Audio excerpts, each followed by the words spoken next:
Hi, welcome to Fiifi-Manfred on YouTube. It's another edition here on our consistent updates here on Fiifi-Manfred on YouTube. Of course, if you've not subscribed to the channel, it's imperative that as you watch today's show, you have to subscribe to the channel and turn on notification. This is your hub of best football tactical analysis. We give you the best in everything football tactical analysis. We discuss everything here.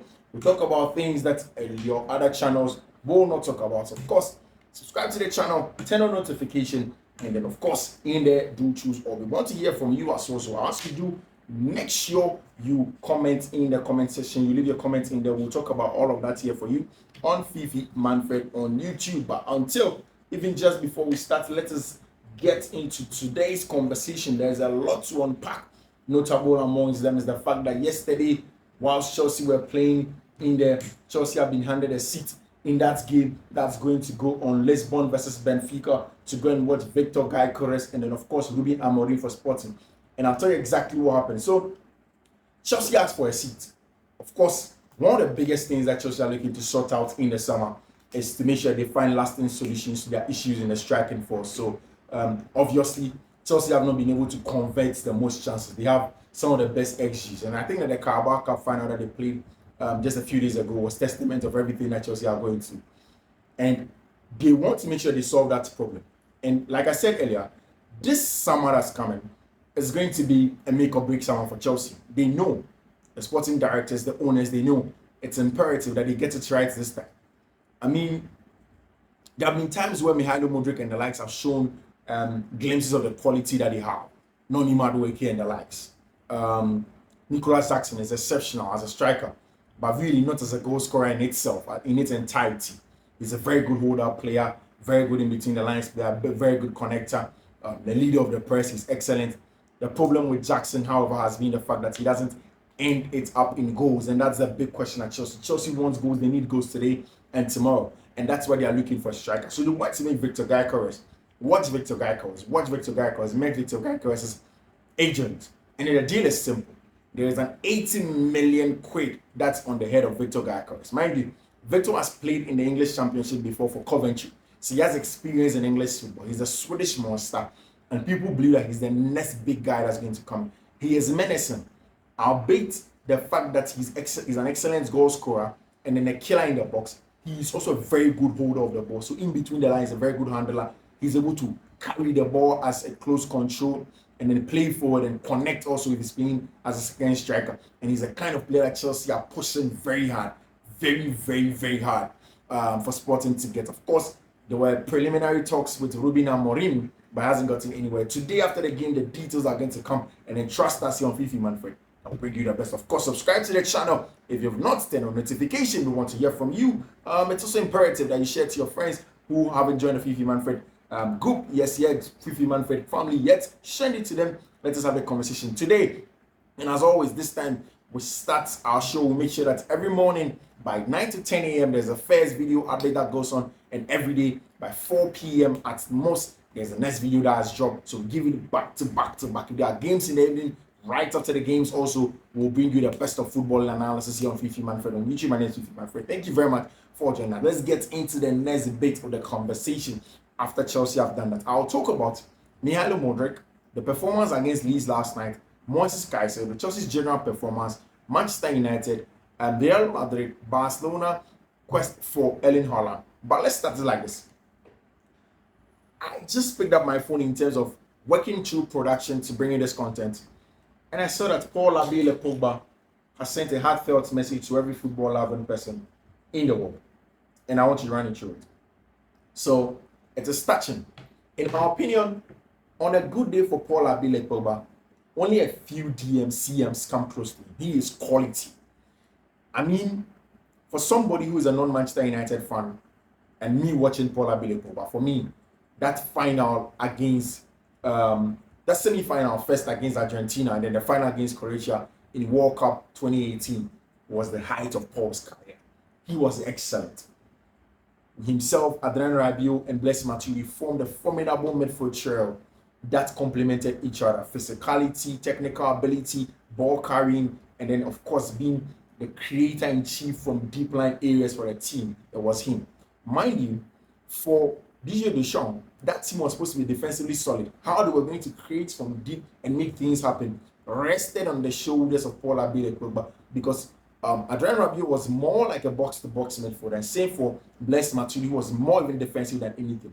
But in terms of the orchestrating job from deep areas, Paul Abile Pogba was at the helm of everything, and he made things stick together. He was the key cog in everything that the French national team did, and it brought a lot of results. Of course, obviously Mbappe was the best player and whatnot. They ended up winning the World Cup at the time. But that's Paul Abile Pogba in terms of quality. At Manchester United, there were a lot of days of quality from Paul Abile Pogba.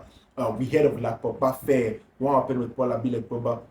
When issues happened with him, his family, and everything that went on, he went to Guinea and whatnot to try and resolve some of these issues. I don't know if it's his mother that hasn't handled issues well. But see, let me explain this from a more medical point of view. But even before I do so, let me read Paul Abile Pogba's message on Instagram for you before I go. So, Paul says this: I have today been informed of the Tribunal National's anti-doping decision and believe that the verdict is incorrect. I am sad, shocked and heartbroken that everything I have built in my professional playing career has been taken away from me. When I am free from legal restrictions, the full story will come clear. But I have never knowingly or deliberately taken any supplement that violates anti-doping regulations. As a professional athlete, I would never do anything to enhance my performance by using banned substances, and I've never disrespected or cheated fellow athletes and supporters of any of the teams I've played for or against. As a consequence of the decision announced today, I will appeal this before a court of arbitration of sports and then hope that I will get justice from it. That is Paul Abile Pogba, and that is sad if you're a lover of football. If you're a lover of some of the best players from the physical aspect of the game, from the technical aspects of the game, some of the quality guys that we've seen. And of course, it's a sad day for you as well.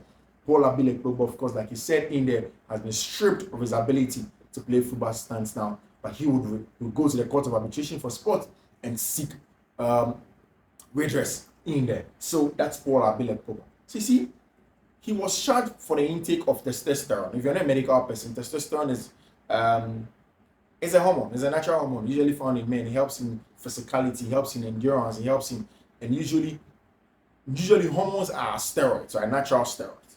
But they're also artificial steroids, or what we call corticosteroids. Understand? And these corticosteroids essentially help in a lot of things. They help with inflammation. They help in dealing with things like this. Some people take testosterone as a form of a corticosteroid, take it in to help in terms of performance, to help reduce of weight, to help in terms of physical ability. People use it to increase their sexual edge and what's not. So the thing is that testosterone is the most artificial form of a hormone that can make a player perform to the very highest level.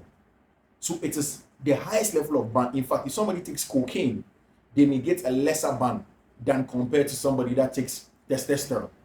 So gets the drift, because it is the biochemical effect of testosterone on the body. Cocaine more or less reduces the quality of the body over time. Testosterone doesn't, because of course it's a corticosteroid, it's an artificial hormone, it's an artificial steroid, and what's not. Like the hormone, it mimics the attributes of the natural hormone in a man's body most of the times. And that's why Paul Abile Pogba has been banned. I mean, it may sound harsh, because if you look at Paul Abile's his write-up on Instagram, it sounds harsh and everything. He didn't take that as he claims and all of that. But really, if you are looking at it from the surface level and from the medical point of view of you taking the testosterone and the effect of the testosterone in the body in terms of performance, high level and what's not, it is something that I knew from day one that Paul Abile Pogba was going to be given a maximum sentence, because in Italy as well, they frown on some of these things to the latter, and it's something that they don't do at all. And given everything I was going around with Paul Abile Pogba, his family and whatnot, it was always going to be difficult for him. Always going to be difficult. And that didn't happen. So that's with Paul Abile Pogba, and then everything has gone away. Barcelona yesterday, Gerard, if you're a Barcelona fan, went onto his page and said that Barca are going to bid for Erling Haaland. See, the financial issues of Barcelona doesn't make that possible. It is impossible for Barca to bid for Erling Haaland. Barca are not even done paying for the fee of Ferran Torres when they bought him for Manchester City. It is impossible. Yes, Rafaela Pimenta is a very good friend of the Barcelona entourage, Deco and the likes, but it's not happening. There is no way I see that deal happening. Yes, Barca has the clout. Barca is a bigger club than City and whatnot. But Erling Haaland just started a career in the English Premier League, and his quality, he's top, he's getting things done. And there's no way those things are going to change now. He would rather want to go. His father, Alfie, would never even allow him to leave Manchester City at this point in time when he's racking up the numbers and he's probably in line to be one of the greatest players ever. Of course, if you look at Real Madrid and they buy Jude Bellingham, Kylian Mbappe, Vinicius Jr. and the likes, if these guys succeed in the Champions League and Erling Haaland doesn't succeed, of course, Mbappe may win the Ballon d'Or ahead of him, Jude Bellingham may win the Ballon d'Or ahead of him, Vinicius Jr. may get a shout ahead of him. But I think that where he is at Manchester City affords him a better chance at winning the Ballon d'Or than even any of these players, I tell you.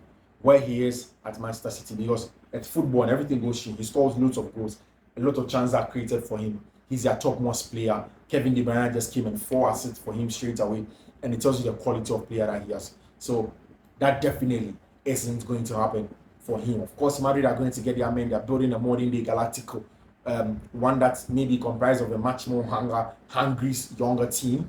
Wait to see how that goes. Of course, the bigger issue is where you play Mbappe, Haaland, Mbappe, Vinicius Jr., and then Jude Bellingham, all who love to drift into that left-hand channel. How are you going to get a balance in there? Is it just a left-sided overload consistently when they are attacking so that Jude can make space, can make good use of the space that comes in between when it's there? But we'll wait to see how Ancelotti wants to play without a Real Madrid side. Yesterday, Moises Caicedo, since November, and I've said it, consistently have been showing how much of a quality player that he is. And yesterday was one of those days where he showed quality, showed his mettle, he showed that he's one of the top players in English Premier League, one of the top players in Europe. He was the best in terms of winning the duels, playing forward, being aggressive, and I love Mykhailo Mudryk too. See, the fact that Arsenal and Mikel Arteta wanted Mykhailo Mudryk should tell you how much of a quality player that he is. And I tell you every time, one of the coaches that have excellent, and when I say excellent, I mean excellent talent ID is Mikel Arteta. And if Mikel Arteta says he wants a player, it means that he knows that he's quality and he wants him for the good. And that's why they push.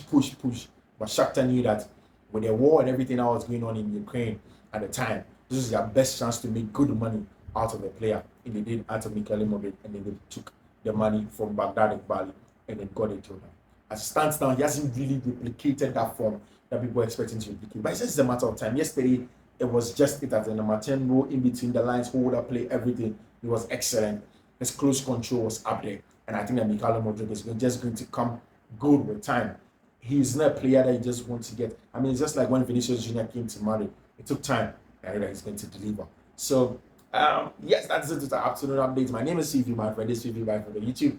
Thank you very much consistently for choosing us. There's a lot to unpack for you. Talk about the rest. We want to hear from you. Subscribe to the channel, turn on notification. Let us hear from you in the comment section. Of course, God bless you for sharing to other people as well who have not been part of the Fiifi-Manfred community just yet. Adios.